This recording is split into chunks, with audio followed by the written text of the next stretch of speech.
Hello guys, welcome to Biodiction 3.14। मैं आपका बहुत बहुत स्वागत करता हूं मेरे इस प्यारे से यूट्यूब चैनल पर। तो आप जैसा कि जानते हैं, सेक्सुअल रिप्रोडक्शन करने के लिए दो पेरेंट्स की जरूरत पड़ती है और वो दोनों ही पेरेंट्स अपने अपने गैमेट्स बनाते हैं। ठीक है। सो गैमेट बनाने की जो प्रोसेस होती है उसको कहते हैं गैमेटोजेनेसिस। बहुत जरूरी है ना गैमेट बनना। अब मेल अपने गैमेट्स बना रहा है ह्यूमन में तो उसको बोलते हैं स्पर्मेटोजेनेसिस, और फीमेल अपने गैमेट्स बना रही है तो उसको बोलते हैं oogenesis। ठीक है ना। सो गैमेटोजेनेसिस क्या होता है sir? Gametogenesis is the formation of gametes. What do you mean by gameto? Gameto मतलब होता है गैमेट्स और जेनेशन मतलब होता है फॉर्मेशन, है ना। गैमेट बनाने की प्रोसेस को क्या कहते हैं? गैमेटोजेनेसिस। ये कितने टाइप की होती है सर? दो टाइप की होती है। मेल के अंदर होती है और एक फीमेल के अंदर होती है। अब मेल के अंदर जो होती है वो होती है स्पर्मेटोजेनेसिस, स्पर्मेटोजेनेसिस। और फीमेल के अंदर जो होती है उसको बोलते हैं oogenesis। ठीक है। अब हमारा टॉपिक जो आज का रहने वाला है वो है स्पर्मेटोजेनेसिस। इसके अंदर हम स्पर्म का फॉर्मेशन देखेंगे और उसके बाद में हम एक टॉपिक और कवर कर रहे होंगे जिसको बोलते हैं hormonal control of male reproductive system. कि मेल रिप्रोडक्टिव सिस्टम को बॉडी के हार्मोन्स कैसे कंट्रोल करते हैं वो हमें देखना है। और फिर हम जो गैमेट्स बना लेंगे, जैसे स्पर्म हम बना लेंगे अभी, तो वो स्पर्म को भी एंड टू एंड हम कवर कर रहे होंगे। ठीक है ना। तो आइए देखते हैं स्पर्मेटोजेनेसिस। हमारा टॉपिक है आज का spermatogenesis, the formation of male gamete, जो कि है sperm from the male germ cell spermatogonia is called spermatogenesis. मतलब हमें स्पर्मेटोगोनिया से क्या बना देना है? स्पर्म बना देना है। ठीक है ना। स्पर्मेटोगोनिया क्या होती है? Male germ cell. ठीक है। और इससे हमें क्या बना देना है? मेल गैमेट बना देना है। ठीक है ना। मेल गैमेट बना देना है। इसको स्पर्मेटोजोआ भी कहते हैं। जैसा कि आप सब लोगों को पता है, अगर मैं आपको टेस्टिस का स्ट्रक्चर याद दिलाऊं तो टेस्टिस था, ये टेस्टिस है। ठीक है। इसके अंदर यहाँ पर मैंने ऐसे पिरामिड जैसे स्ट्रक्चर बनाए थे। ये पिरामिड जैसा स्ट्रक्चर है। इस पिरामिड जैसे स्ट्रक्चर के अंदर मैंने आपको बताया था हाईली कॉइल्ड 1 से लेकर 3 तक क्या हो सकती है? सेमिनिफेरस ट्यूब्यूल हो सकती है। तो ये सेमिनिफेरस ट्यूब्यूल के अंदर आपको पता है ना, दो तरह की सेल्स होती है।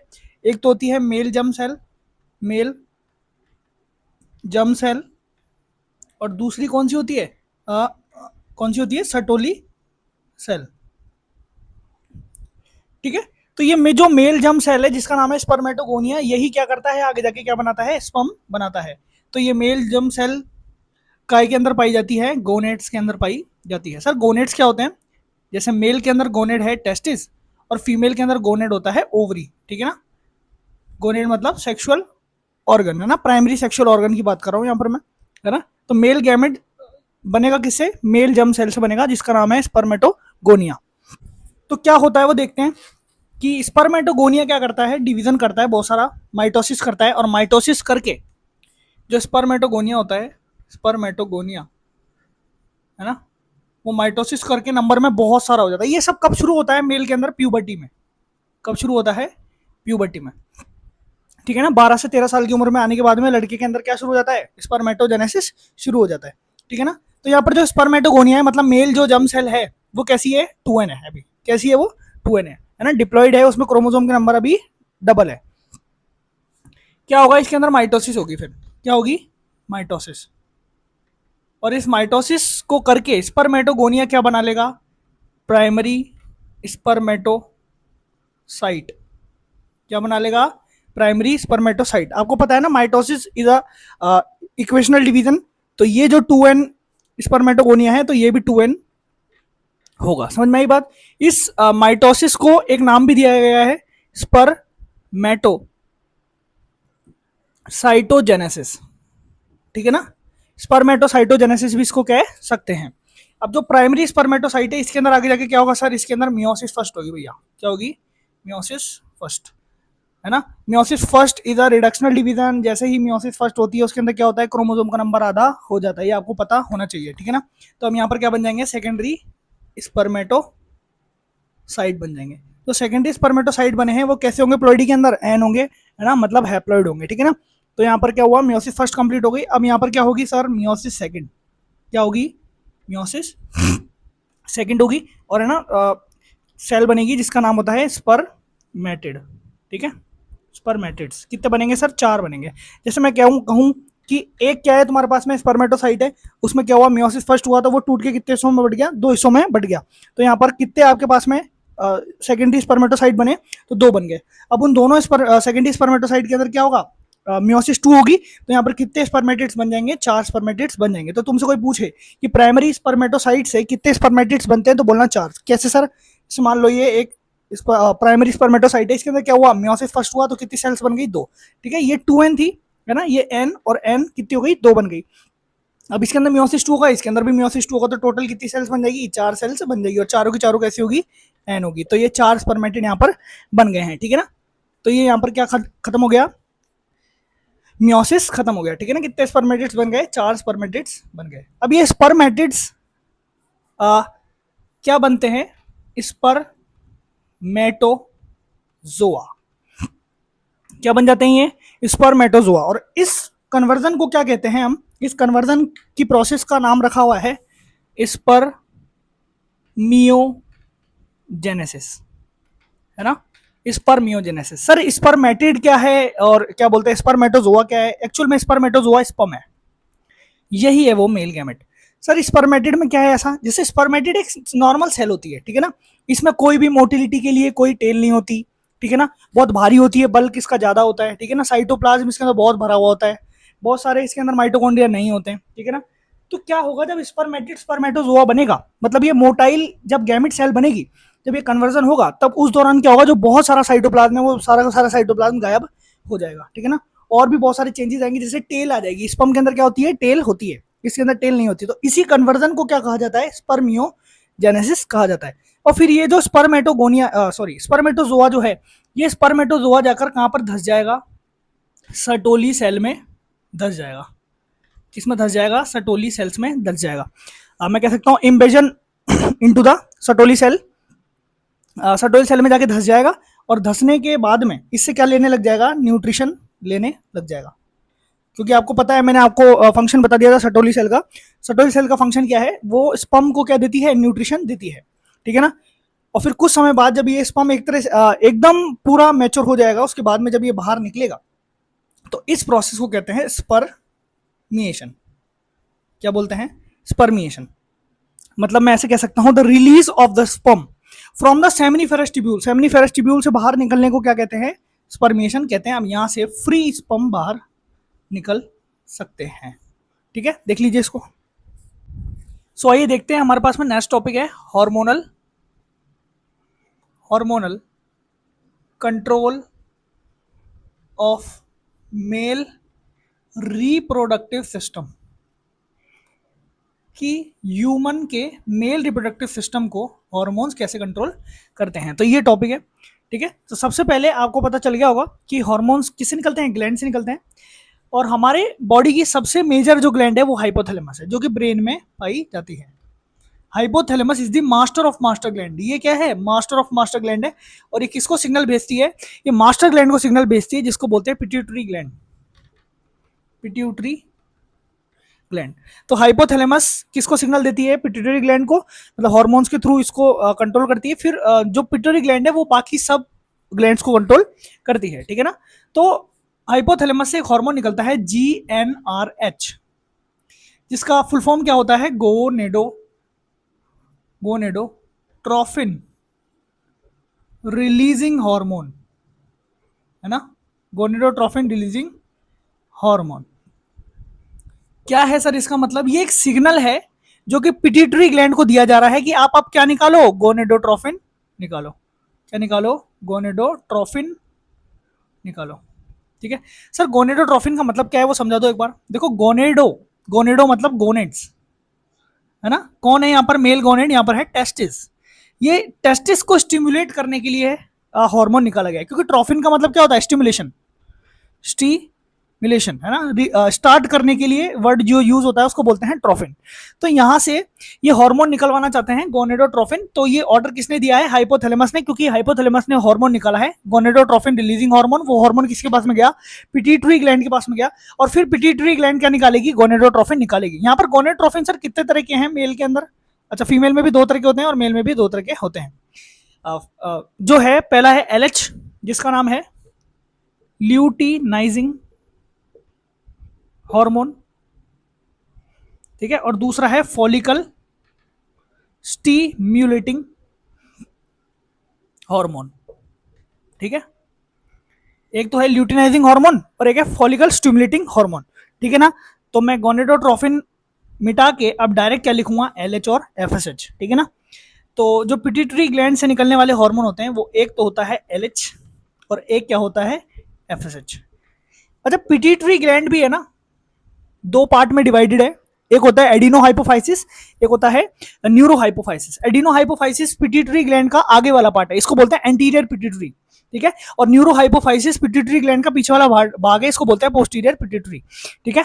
तो जो LH और FSH होता है वो आगे वाले भाग से निकलते हैं, इसलिए ऐसा बोला जाता है कि gonadotrophin are release from the adenohypophysis part of the pituitary gland. समझ में आई बात, एडिनो हाइपोफाइसिस से ही निकलता है, ठीक है ना।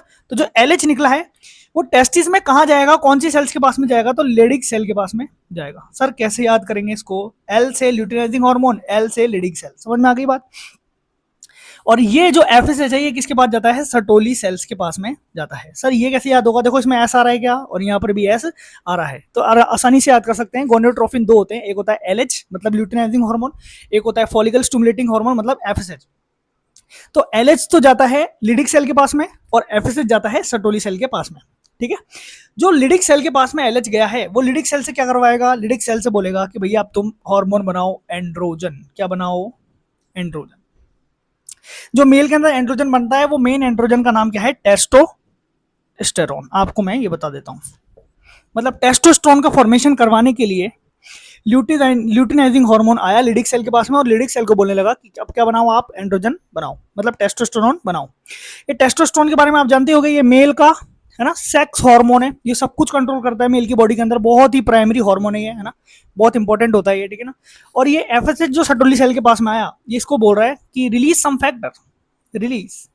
Factor that helps in spermiogenesis, है ना। आपको पता है ना स्पर्मियोजेनेसिस क्या होता है, स्पर्मेटिड से स्पर्मेटोजोआ का बनना क्या कहलाता है, स्पर्मियोजेनेसिस कहलाता है, ठीक है ना। और ये सर्टोली सेल से ही कुछ फैक्टर रिलीज होते हैं जो क्या करवाते हैं, स्पर्मियोजेनेसिस करवाते हैं, ठीक है ना। तो FSH आया सर्टोली सेल के पास में और उससे कुछ फैक्टर रिलीज करवाने लग गया जो कि अब आगे जाके क्या करवाएगा, स्पर्मियोजेनेसिस करवाएगा, ठीक है ना। अब बताओ जो टेस्टोस्टेरोन है वो टेस्टोस्टेरोन प्लस FSH ये दोनों मिलकर, है ना, ये दोनों हार्मोन मिलकर अब आगे क्या करेंगे, ये आगे जाकर करना शुरू कर देंगे स्पर्मेटोजेनेसिस, ठीक है ना। जो लेडिक सेल से क्या निकला है, टेस्टोस्टेरोन निकला है, और जो पिट्यूटरी ग्लैंड से FSH आ रहा है। अच्छा, FSH का मतलब ही क्या है, फॉलिकल स्टिमुलेटिंग हार्मोन, ये फॉलिकल को स्टिमुलेट करता है, ठीक है ना। ये फॉलिकल को एनहेंस करता है कि आगे जाकर तुम काम करना शुरू कर दो। और फॉलिकल क्या है आपको आपको पता है, स्पर्मेटोगोनिया फॉलिकल है, वो स्पर्मेटोगोनिया ही आगे जाके क्या बनेगा, स्पर्म बनेगा। तो उसको भी मैं कह सकता हूँ स्टिमुलेट कौन करेगा, FSH करेगा। तो FSH और टेस्टोस्टेरोन मिलकर दोनों मिलकर फिर क्या करेंगे, स्पर्मेटोजेनेसिस करेंगे। ये hormonal control of male reproductive system है, इसको देख लीजिए। सो ये नेक्स्ट टॉपिक जो हमारे पास में है वो है बहुत इंपॉर्टेंट, मेल गैमेट, है ना, स्पर्म। तो हम अब मेल गैमेट को देख रहे हैं, स्पर्म के बारे में जान लेते हैं एंड टू एंड, ठीक है। स्पर्म द मेल गैमेट, ये क्या है, मेल गैमेट है, ठीक है। इसका स्ट्रक्चर बना लेते हैं एक बार, देखो इसका स्ट्रक्चर कैसा होता है, ऐसा